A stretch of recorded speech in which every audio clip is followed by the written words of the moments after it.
Is there a significant difference between male and female camel behaviours?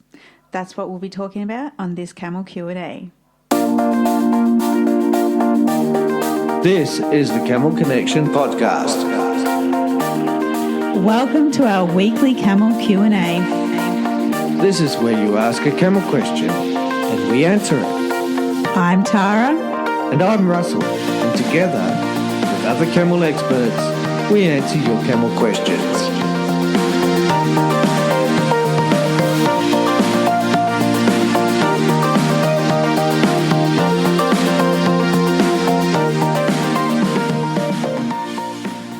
Hello and welcome back to the Camel Q&A. Yay! Oh, that rhymes. I do that every time. I don't know why. It's fun. Okay. Today we have a question from Milan. She is from Norway.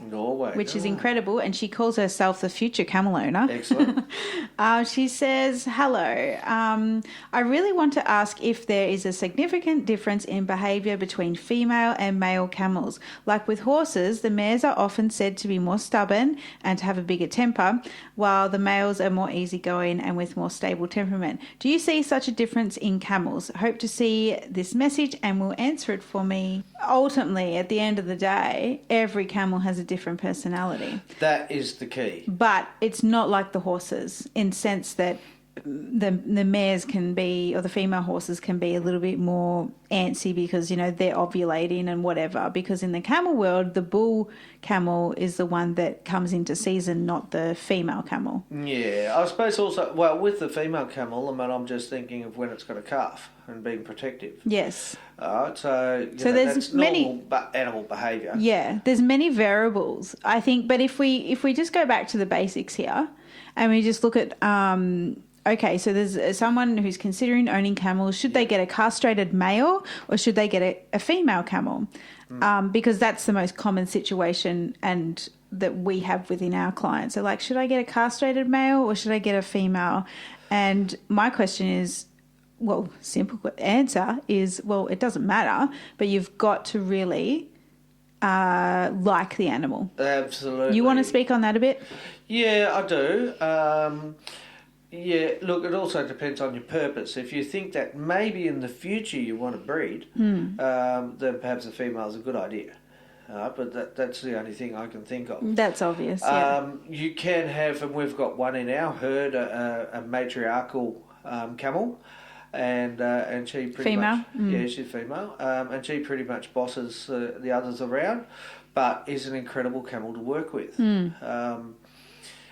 You know, there's a level of trust that's been developed through the trust-based training system that we have with her, and so, you know, the training and the actual performance and the working of that camel is absolutely no different to the castrated males that we work with, or even uncastrated males, but when they're not in rut, that's a different matter again.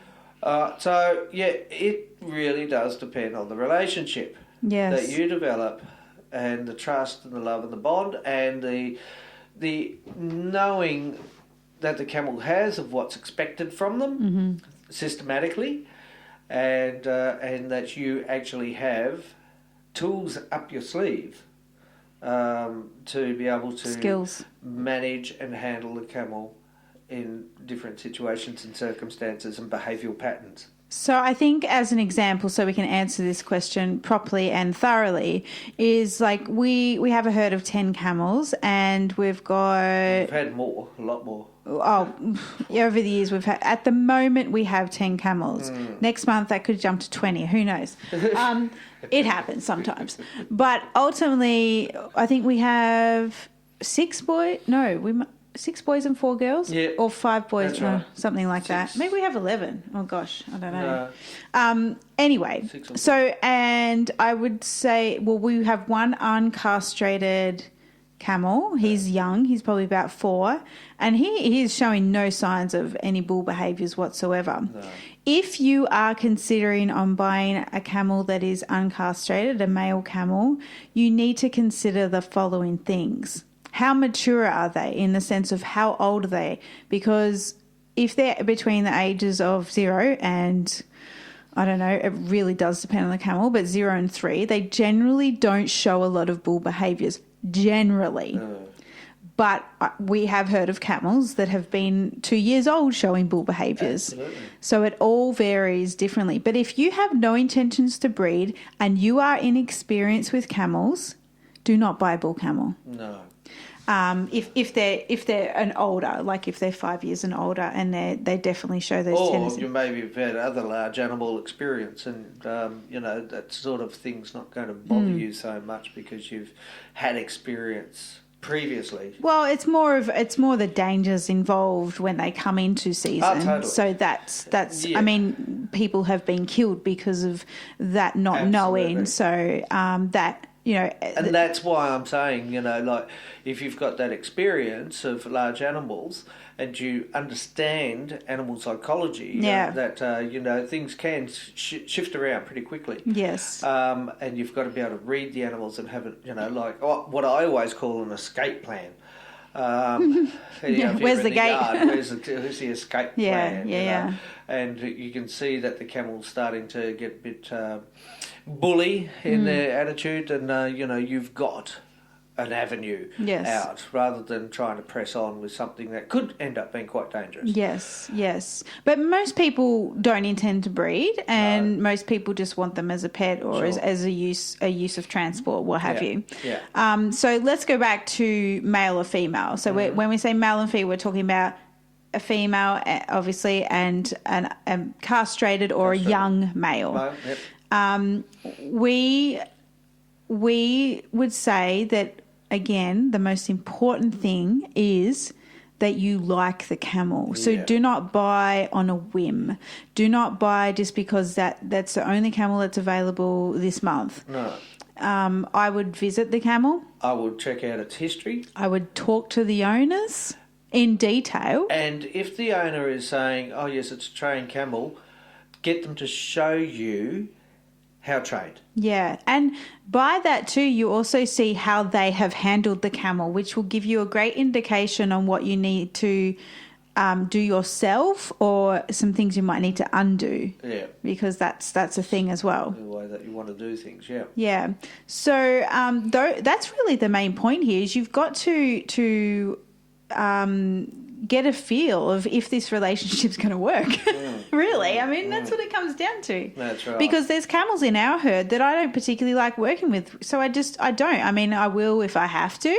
But, Russell often prefers that camel over or certain camels over me and vice versa. You've just got to get down to the nitty-gritty of is this going to be a long-term relationship? Because if it's not, if you're not feeling it, if you're not feeling like there could be a friendship, or you're not feeling some sort of intuitive or energetic, or if you want to get into that sort of stuff, connection in any way, it's likely it's going to be real struggle uphill with training and handling in the future.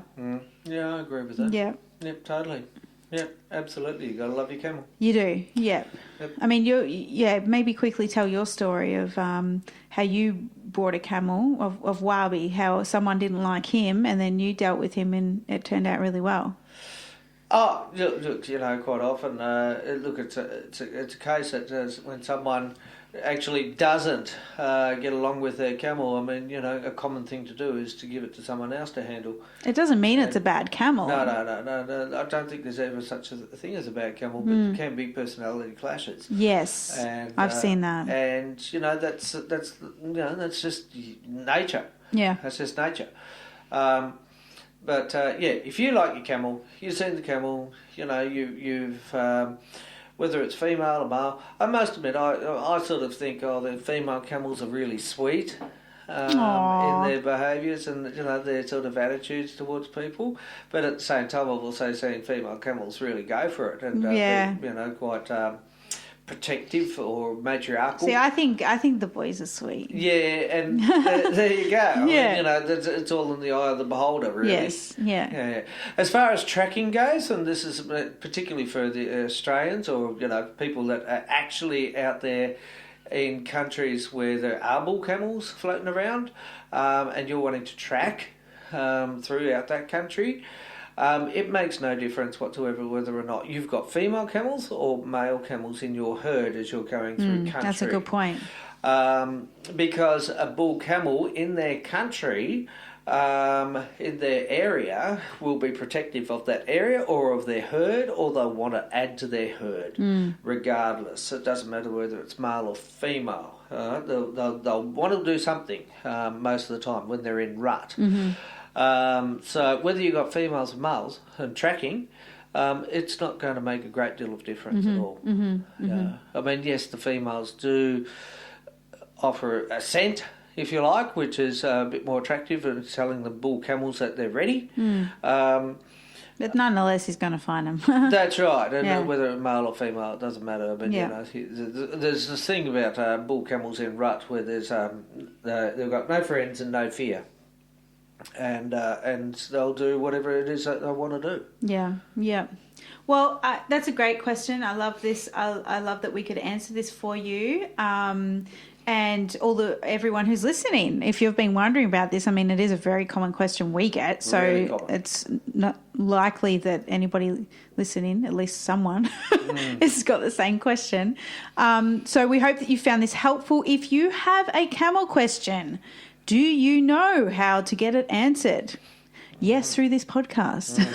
And the way to do that is to head over to our website, camelconnection.com, and find the Ask a Camel Question box. You'll see it on the sidebar if you're on a desktop. If you're on a smaller device, like an iPhone or whatever, scroll down right to the bottom of the website and you'll see it there. And or it's actually, and they can subscribe. It's actually in the menu bar too. So they can subscribe to whatever platform they're listening on. Or? Yeah. Well, there you go. I mean, you know, get subscribe and notifications so that as you're going through your camel journey, and I'm just thinking particularly of YouTube because that's something that I've been reading up about recently. Then bang, there's your notification. It might be a topic that's right there, right for you, right at this moment, that's going to help you in your camel journey. Yeah, subscribing is a great way not to miss out on information. Absolutely. Especially when it's camel related. Okay, guys, thanks for tuning in for another Camel Q&A. Don't forget to head over to our website, camelconnection.com, and ask your Camel Connection question. Yeah, or question. Camel question. Yeah. Okay, we'll catch you on the next one. See you later. Bye. Bye. If you found this Camel Q&A helpful, please let us know. Leave a review wherever you're listening from. Do you have a camel question for us? Head over to camelconnection.com to ask your camel question now.